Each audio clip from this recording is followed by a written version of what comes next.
ذرا تصور کریں، آپ رات گئے اکیلی گاڑی چلا رہے ہیں، اچانک سامنے سڑک پر ایک عجیب سی شکل نظر آتی ہے۔ آپ آنکھیں ملتے ہیں اور وہ غائب ہو چکی ہوتی ہے۔ کیا یہ محض آنکھوں کا دھوکہ تھا، یا پھر کوئی اور ہستی جو آپ کو نظر آئی مگر فوری طور پر غائب ہو گئی؟ اور وہ لمحے جب آپ اکیلے گھر میں ہوتے ہیں، آپ کو محسوس ہوتا ہے جیسے کوئی آپ کو دیکھ رہا ہے، کوئی آپ کے کمرے میں ہے لیکن نظر نہیں آتا۔ دوستو، یہ محض تخیل یا خوف نہیں، یہ ایک حقیقی دنیا کا حصہ ہے جو ہماری دنیا کے ساتھ ہی چلتی ہے مگر ہماری آنکھوں سے اوجھل ہے۔ میں بات کر رہی ہوں جنات کی دنیا کی، وہ مخلوق جو ہم سے پہلے آئی، ہمارے ساتھ رہتی ہے اور ہمارے بعد بھی رہے گی۔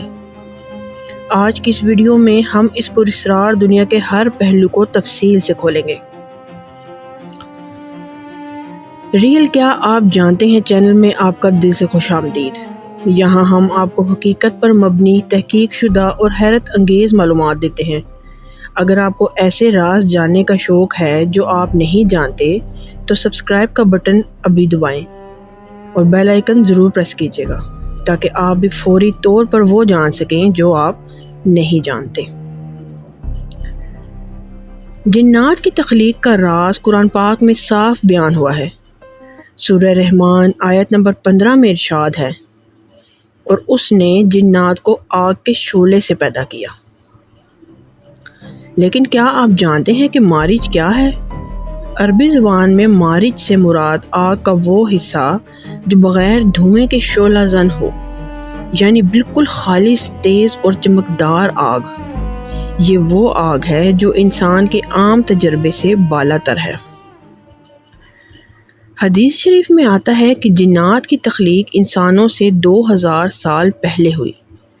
انہیں بھی عقل، شعور اور اختیار دیا گیا، یعنی ہماری طرح ان کے پاس بھی چننے کی آزادی ہے۔ وہ نیک بھی ہو سکتے ہیں اور برے بھی ہو سکتے ہیں۔ قرآن پاک میں ایک مکمل سورہ ہی سورہ جن کے نام سے موجود ہے، جو اس بات کا واضح ثبوت ہے کہ یہ مخلوق کوئی افسانہ نہیں بلکہ حقیقت ہے۔ اس سورہ میں جنات خود اپنی کہانی سناتے ہیں کہ کس طرح انہوں نے قرآن سنا، ایمان لائے اور انہوں نے اپنی قوم کو دعوت دی۔ جنات کی رہائش گاہوں کو سمجھنے کے لیے ہم 3 زمروں میں تقسیم کر سکتے ہیں: قدرتی اور ویران مقامات، صحرا اور بیابان جہاں انسانی آمد و رفت کم ہو، گہرے جنگل خاص طور پر پرانے اور گھنے درختوں کے نیچے، پہاڑوں کی غاریں، دور دراز اور مشکل سے پہنچنے والی جگہیں، سمندر اور دریاؤں کی گہرائیاں۔ کچھ جنات پانی میں بھی رہتے ہیں۔ دوسرا، انسانی آبادیوں کے قریب، پرانی عمارتیں اور کھنڈر جو سالوں سے ویران پڑے ہوں، قبرستان خاص طور پر رات کے اوقات میں، اور گندگی کے ڈھیر اور کوڑے خانے ناپاکی کی وجہ سے۔ نان بائیوں اور حماموں کے پرانے فرنس گرم اور خشک ماحول کی وجہ سے۔ نمبر 3، گھروں کے اندر۔ یہ سب سے زیادہ حیران کن حصہ ہے۔ جنات گھروں میں بھی رہتے ہیں، خاص طور پر بیت الخلاء اور غسل خانے۔ یہی وجہ ہے کہ نبی کریم صلی اللہ علیہ وسلم نے وہاں داخل ہونے کی خاص دعا سکھائی ہے۔ گھر کے خالی کونے جہاں صفائی کم ہوتی ہے، چھتیں اور تہ خانے جہاں روشنی اور توجہ کم پہنچتی ہے، گودام اور الماریوں کے پیچھے جہاں سامان کا ڈھیر لگا رہتا ہے۔ ایک حدیث میں آتا ہے کہ رات کو گھر میں روشنی بجھا کر نہ سوئیں، کیونکہ امار گھریلو جن آپ کے گھر میں آ سکتے ہیں۔ جنات کی خوراک کا معاملہ بہت دلچسپ ہے۔ صحیح بخاری اور مسلم کی روایات کے مطابق جب ہم گوشت کھاتے ہیں اور ہڈی پھینک دیتے ہیں تو وہ ہڈی جنات کے لیے تازہ گوشت بن جاتی ہے۔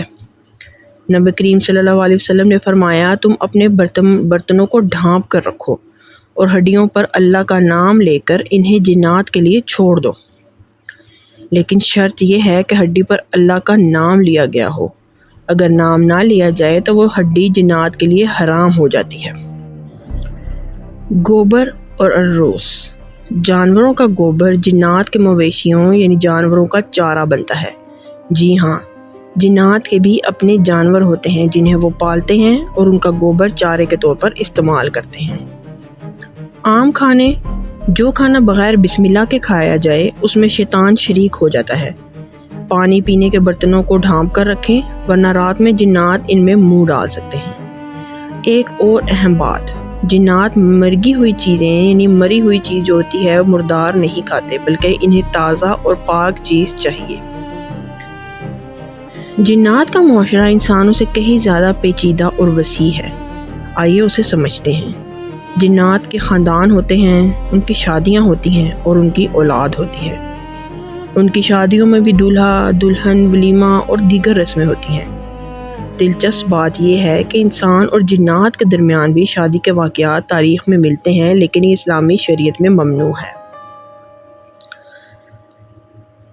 پیشے اور ذرائع معاش، تعمیراتی کارکن جیسے حضرت سلیمان علیہ السلام کے زمانے میں عمارتیں بنانے والے جن، دھات کاری اور صنعت، آگ پر کنٹرول کی صلاحیت کی وجہ سے علمی میدان جنات میں بھی عالم، مفتی اور معلم ہوتے ہیں۔ حفاظت کے فرائض، بعض جنات انسانوں یا مقامات کی حفاظت کر سکتے ہیں۔ جنات کی بھی حکومتیں ہیں، بادشاہ ہیں اور نظام حکمرانی ہے۔ ان کے بھی قبائل اور قومیں ہیں جیسے عفاریت، طاقتور اور بڑے جثے والے، سلاطین، چالاک اور ہوشیار، غول، چھوٹے قد کے اور تیز رفتار۔ انسانوں کی طرح جنات میں بھی مسلمان، عیسائی، یہودی اور مشرک پائے جاتے ہیں۔